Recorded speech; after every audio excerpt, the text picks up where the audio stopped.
Hey guys, welcome back. I hope you're having an amazing day. Let's get right into the stories.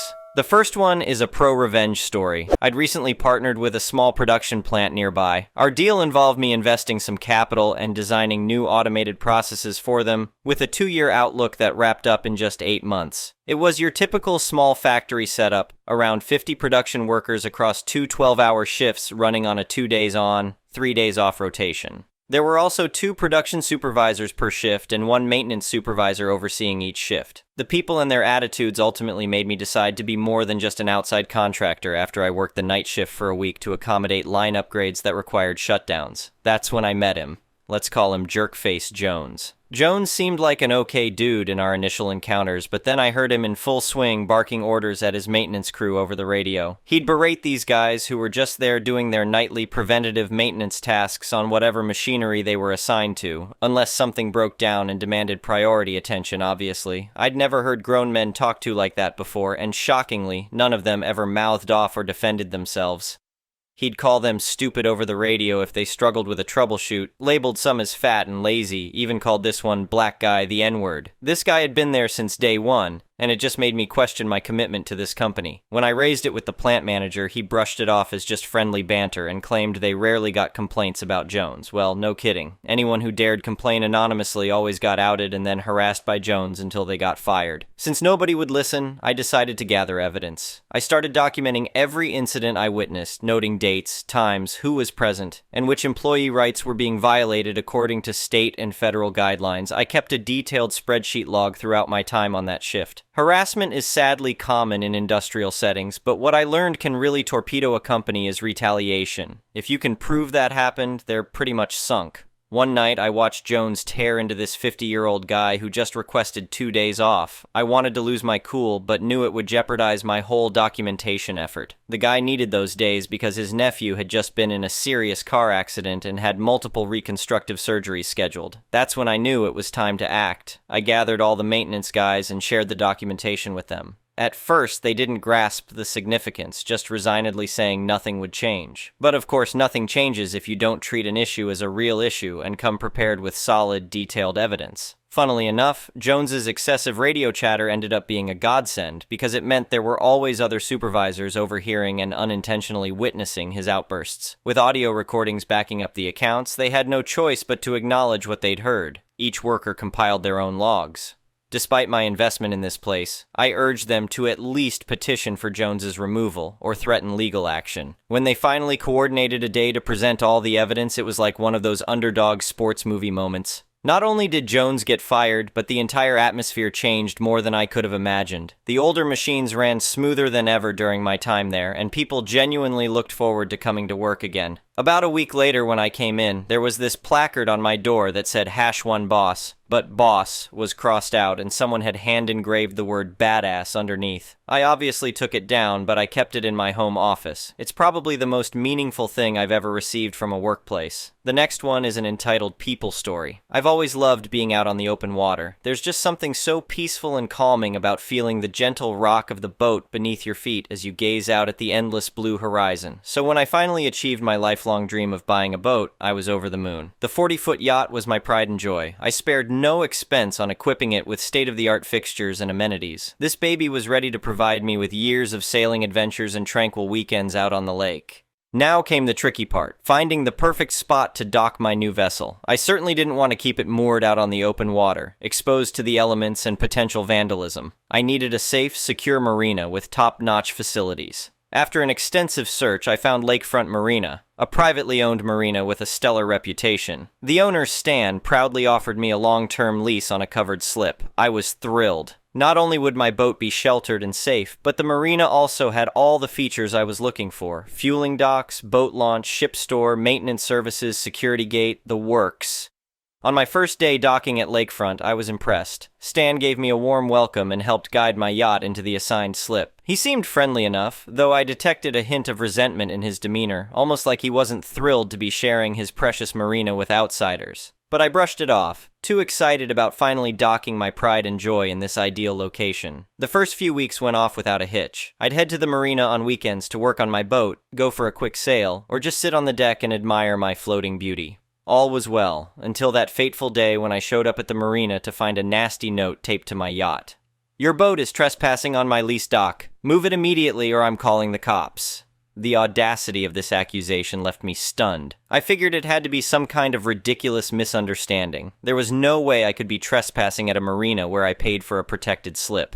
After taking a few breaths to calm my indignation, I marched straight to the marina office to sort things out. That's when I came face to face with the note writer herself, Karen. The entitled, middle-aged woman immediately started laying into me. "Just who do you think you are parking that monstrosity of a boat in my personal slip? I pay top dollar to lease that docking space," she squawked. I tried to explain that I was also a paying slip tenant and that Stan had specifically assigned me that spot. But she refused to listen, insisting that the dock somehow belonged solely to her. We went back and forth for what seemed like an eternity before I threw my hands up in frustration and left to go speak with Stan directly. Unfortunately, Stan was mysteriously not around that day. I later found out that he was avoiding me on purpose. See, Karen's husband was Stan's lawyer and good buddy. Stan didn't want to get in the middle of the dispute and risk angering his lawyer pal. Coward move, if you ask me. A real stand-up marina owner would have set Karen straight, not cower and leave me hanging. But whatever, this was clearly something I'd have to handle without Stan's help. In the following days, Karen's harassment intensified. She slapped lawsuits on my windshield, reported me to the Coast Guard for blocking her dock, and even tried to have my boat towed. The pettiness was unreal. I wasn't going down without a fight, though. I knew I was in the right, so I started gathering every piece of evidence I could. My original lease agreement, receipts of slip rental payments, photos of Stan helping me dock in the contested slip that first day. Armed with a growing mountain of proof, I decided it was time for drastic action. I filed a lawsuit of my own against both Karen and Stan, accusing them of harassment, breach of contract, and outright fraud. You should have seen the look on their faces when the court notices landed on their doorsteps. Karen's bully tactics evaporated real quick once she realized this was escalating into a legal matter. As for Stan, he was furious that I was dragging him into this mess. "Too bad, buddy, you should have had my back from the beginning. Now it's time to face the music." In court, Karen tried to stick to her absurd story that she had exclusive rights to that marina slip. But the evidence against her was overwhelming. When I presented my original lease and receipts, the judge shook his head in disbelief. "Ma'am, this clearly shows that Mr. Stevens has rented that slip legally for months prior to your complaints," he said.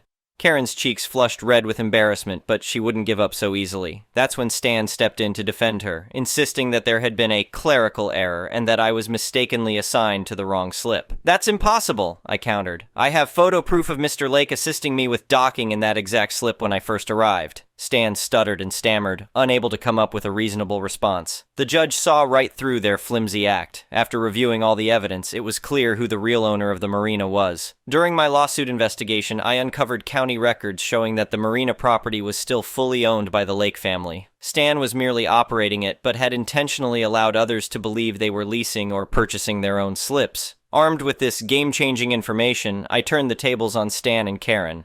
"Your Honor, I'd like to press charges against Mr. Lake for fraudulent business practices. He misled patrons into paying slip fees under false pretenses." The judge agreed, and an investigation was swiftly opened up against the crooked marina owner. Long story short, Stan was ordered to pay heavy fines for his shady business dealings. The county also revoked the marina's operating permit until major reforms were implemented. As for Karen, she got slapped with hefty penalties for filing frivolous lawsuits. But the real pain came when she learned that her precious dock space never actually belonged to her at all. The look on her face was absolutely priceless. Justice had been served. Karen's harassment ceased immediately once she realized I was now untouchable with the law on my side. These days, I still dock my yacht in that same slip at Lakefront Marina. The new management is much more professional, and there's no more issues with slip rentals. As for entitled Karen and sneaky Stan, let's just say their high and mighty attitudes sunk faster than the Titanic. You mess with my boat, you're going down. The next one is a petty revenge story. This was around 15 years ago. I had a flatmate, let's call her Julie, who was always crying poor and never paid bills on time, etc. She then announces she's headed to Bali for a week. I said, "Before you go, are you going to give me the money you owe me for her part of our utility bills?" She said when she gets back. I'm livid, so off she goes. On the last day, she messages me and tells me she's got Bali belly and had diarrhea all day and worried about the flight home. She also informs me she is broke and could I pay for her taxi home, around $100, from the airport, as she's worried about taking public transport back in case her stomach is still upset. I told her I would be working and not home to pay for her taxi. She says fine, she'll ask one of her friends she's on holiday with to give her the money. Then she informs me she didn't take her house keys with her and could I leave them hidden somewhere so she could get into the house when she gets home.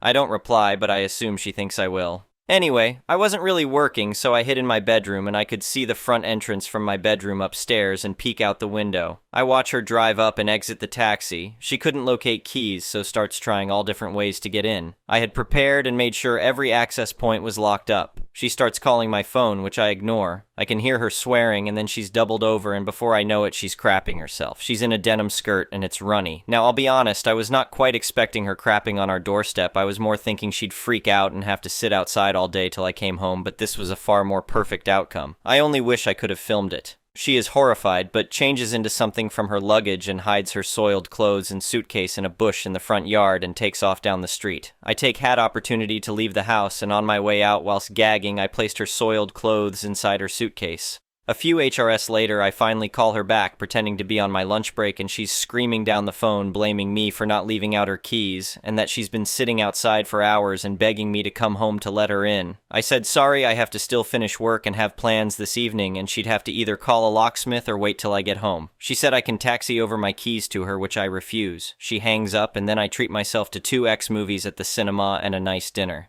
I get home later that evening, and she's broken a window to get in. The next morning, I contact the landlord and tell them what she did. As we paid rent individually, and they always had issues with her late rent, they said they would look at evicting her as they'd had enough too. She doesn't speak to me at all, and a few weeks later I'm informed via the landlord she's moving out. We never speak again. I'm pretty sure she tells the story as me being a psycho flatmate, which I'm happy to wear that badge proudly. The next one is a malicious compliance story. This happened in my old job, and I was reminded it today. Thought it would fit here. In my old job, we had a great boss and hybrid work. If we had any reason not to come to the office, just a message to him, an extra remote day would be approved. Then he was let go, and we got a new boss, who was exact opposite of her predecessor. This happened a few weeks after our old boss was let go, and his boss became our new boss. One morning I wasn't feeling well, too sick to travel to the office, but not too sick to work from home. I had a couple of remote meetings with customers, so it was just easier to me to work while being a little sick than try to reschedule. I spoke with my boss in Slack, and our conversation was like this. Me. Good morning, I have a sore throat and a slight fever. I'll be working from home today, so no need to reschedule anything. Boss. Our employer handbook clearly states that remote days are Tuesday and Thursday and exceptions need a pre-approved by the manager. I was pissed. Is she really trying to force me to the office even I'm sick? Or what was her motive? But then it hit me. It doesn't matter. And our discussion continued. Me. Oh, sorry, that's true. Me. I have a sore throat and a slight fever. I'm unable to come to the office, so I'm taking a sick day. Could you ask someone to reschedule the meetings with customer A and customer B since I'm recovering at home at least for today? Me. The employer handbook states that I can take 3 sick days in a row without a doctor's note, but I'm willing to make an exception if you want to, and get you one. Do you want it?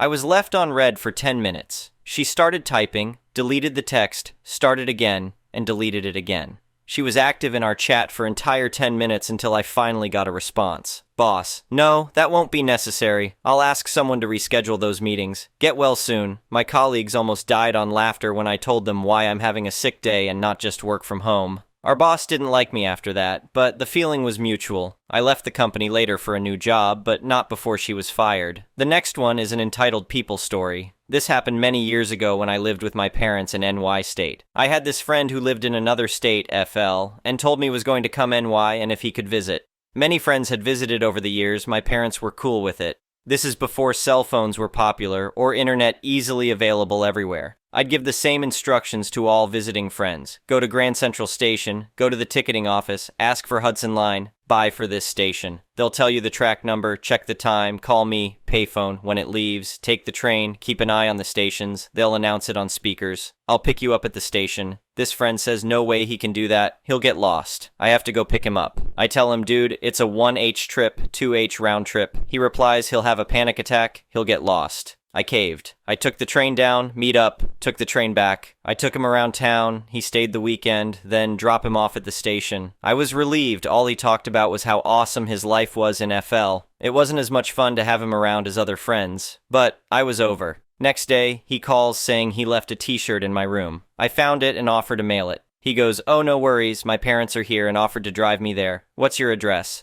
I tell him I'm going back to college and won't be home during the week. He says no problem, all he needs is his t-shirt. All for a stinking t-shirt. Weird, but whatever. He and his parents drove over the next day. My parents told me they asked to see the house. Almost like they toured it. They thought it was weird, but they had met their son, and he was weird. We think nothing of it. He calls me a couple of months later to talk seriously. I was like, okay.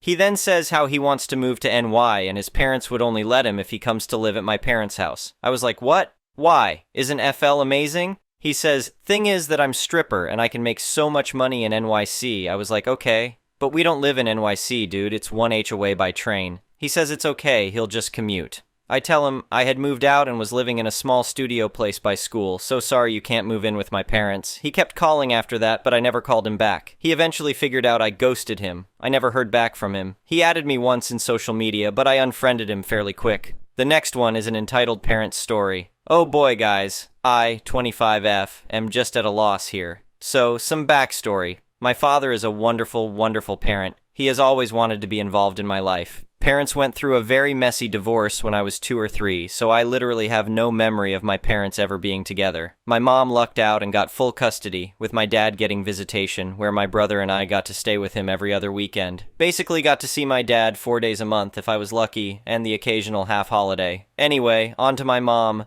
We got along practically my entire adolescent life. We started fighting more often as I got older. The reason this is important to the story, or rather my current situation, is because you all need to know what happens when Mom and I fight. Most fights with my mom happen due to her feeling less important than other people. We fought about my dad, my stepmom, and my boyfriend because in certain situations she has felt that they were prioritized over her. She gets very emotional, yelling, screaming, crying, and will not listen to reason. She has said before that she feels punished when other people get more of my time than her. She has accused me of not loving her, even when I am actively showing how much I love her, and I feel very hurt that she feels unloved, but also upset because I should not have to prove my love when it should be a known fact. She also harbors things for months without telling me, and idealizes situations and becomes irate if they do not turn out the way she envisioned. The biggest problem is she does not listen when we fight. I could very calmly and sweetly explain something to her and try to argue my side, and it just goes right in and back out. Her behavior can be very immature, and it often feels like I am the adult and she is the child. On to the issue at hand. She casually, but very firmly, mentioned recently that she wants to walk me down the aisle, ideally alone, but if not, with my father. She believes it is her right since she raised me. I shut it down, but she insisted, and I said we would talk about it when an actual wedding is being planned. I was not prepared for this. My anxiety went through the freaking roof. I do not want her to walk me down the aisle. My father missed out on so many milestones during my life, despite wanting to be involved. I want him there with me, alone.